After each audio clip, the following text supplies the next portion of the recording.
Springsteen shows, though, that's like a religious experience. It is. You're making a long commitment. Yes, indeed. I think little Steven sitting in that same chair had the same comment and said, how do you guys know so many songs? He says, we fake it. There's enough guys on stage that if they start playing something, somebody's going to know something, and then oh, that's what it is? All right, that's it. But we don't know. It's just amazing, though, the stamina that they do on those shows. If you've ever seen Springsteen live, it can go like 3.5 hours.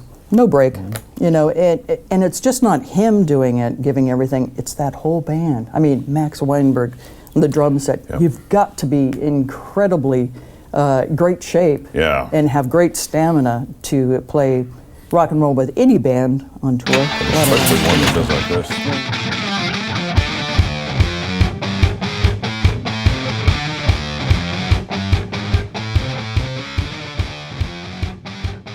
Hey, here we are. Welcome to Uncle Joe's Garage, outfitted by California Car Cover. Special guest today, one of my favorite people in the whole world, especially of all the people I've ever worked with. Whoa, that's way up there. Rita Wilde. It's either I'm really late in the day or you're a little early because this is not your normal shift. Absolutely. But, you know, I had the opportunity to come in here. I get to sneak in here every now and then and just check out how cool this place is. That's why the model cars are moved. That's the reason why. Yeah, you know, but and then now that you've got guitars in here too, it's like I got to get a key made because this is just the coolest vibe, the coolest place. This is nothing like where you started at K-Wiz or Quake Quiz or whatever the hell it was. K-E-Z-Y. K-E-Z-Y. Oh yeah. Well, actually, where I started was college radio. Well, all of us started in college. Back then, it made a difference. Yeah, it did. You know, even so, there was just a speaker outside the door. He'd make these great sets, and nobody would be in the quad, but you know, you were doing this great stuff. And, you know, then proceed all the way to like Cal State Long Beach in my case. And they said, you know, you'll never make it. So I, really? Well, I don't know what I want to do. Well, you'll never make it. Well, okay. I'll just go back to where they said I could make it. That's what they told me. He said, you're not good enough to go to Madison, Wisconsin. That's too big for you. So I went to Milwaukee. There you go. And here we are, all these years later. Something you probably don't know about Rita, or else you do, to great detail. Massive U2 fan, massive Bruce Springsteen fan. Yes. There was a time in the, I don't know if it was the 90s or the 80s, when I was doing the Seventh Day show, and we do a special show of B-sides. Yeah. And we go through our collections. Somebody had more than me, but we go through our collections, and then I'd play on the seventh day all the B-sides. And then we'd send out copies of the playlist along with the thing. And then people would take copies and make them and sell them on eBay or something. Yeah, something like that. But that was pretty fun. That was great. It was like, you know, several 45 singles that I found in Dublin, Ireland, you know, that you couldn't find anywhere else at that time. We played those and, you know, just all sorts of great stuff. A lot of great memories. The excitement of seeing a band who played, I believe the first time they played was the country club in... Actually, there was a little place called the Woodstock, believe it or not, in Anaheim. In Anaheim? It was like a little club in Anaheim, and I had just gotten my job on the air as a DJ, and I wanted to go see them, but it's like, how can you... Yeah, it's like, oh my God, you know, so... Oh, this is a glorious job we have here. I want to go do the... The country club, so yeah, they played the country club, and I guess at that particular show they did I Will Follow twice. They opened with it and they closed with it, The same way the Police did. They only got so many songs, started over again like that. Which is also interesting because it's the same period of time, and both bands, well, the Police had a little more training behind them. They've been one of my favorites for a long time too. And Springsteen, well, he played for what, 17 hours when they closed down the sports arena? That was a fabulous show. You know, he's played there 34 times, and I got to see him 34 times at the sports arena all 34 times. So, you know, and that was the last show. They officially lowered the flag this past week, and the demolition will begin. Demolition Man. That was a place song. It's a place song. I did. I don't know if I did 34 remotes from the sports arena, but I did remote broadcasts. For those of you who don't recall, ask your grandparents. I did broadcasts from every place there was in Southern California, and we had so much fun doing that. Remember the time you were there when Chrissie Hynde was playing with the Pretenders, obviously, and Iggy Pop was the opening act.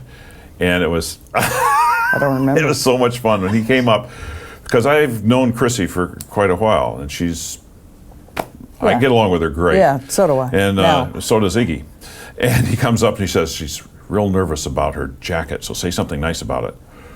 Iggy Pop just gave me a tip on how to talk. So okay, and here she comes. I said, hey, nice jacket. She goes, thank you. I was so insecure about this. And what do they call it? They don't call him Iggy. They call him James, is what they call him. James, because he said it was nice. I said, well, I agree with him. It's very nice. Best interview ever. That's awesome. Smooth, Joe. And you're inside the sports arena, which you can still smell Lewis Cinder's jockstrap from the time he played there. It was quite the place. Quite the place. Springsteen shows, though, that's like a religious experience. It is. You're making a long commitment. Yes, indeed. And I was talking with Nils Lofgren. God, is he great. He's awesome. And actually, I think little Steven sitting in that same chair had the same comment. He said, how do you guys know so many songs? He says, we fake it.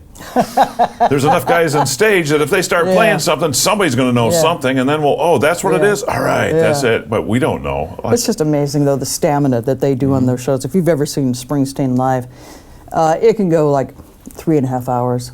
No break, you know, and it's just not him doing it, giving everything. It's that whole band. I mean, Max Weinberg, the drum set. Yep. You've got to be incredibly great shape and have great stamina to play rock and roll with any band on tour. But especially one that does like this. Yeah, and these like Charlie Watts says, I'm the only guy working the full 2 hours. Yeah. So, great passions in life, music, some artists in particular.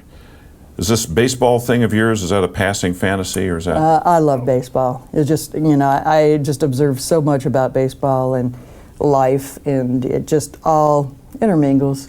A philosophy of life, I can relate everything to baseball. The game, the ups and downs, the times you're way on top, the times you're way down low. You know, it's just one game at a time, really, essentially. When did you realize what you're doing on the air, being on the air as a radio personality, or behind the scenes for that matter, giving instructions and telling people to shut the hell up? When did you realize what you were doing on the air, besides being entertaining and making people feel better, which is the job description? Maybe really? A lot of people don't know that. They don't know that. When did you realize you were actually affecting people's lives? You know, I don't, to me, it's like this is another person talking to you. You're interviewing another. It's like, who is that person? You know, I mean, a lot of people ask me who I was. No, I mean, you know, I'm so blessed and lucky to be doing what I've been doing for such a long time that I'm just, nobody in my family can believe it, because I was always the shyest kid, and it just, really, it just kind of worked out that I got to do this. And somehow there was a connection, I think, just maybe through music, you know, reciting some lines, or just saying how a particular line in a song would just impact me so much.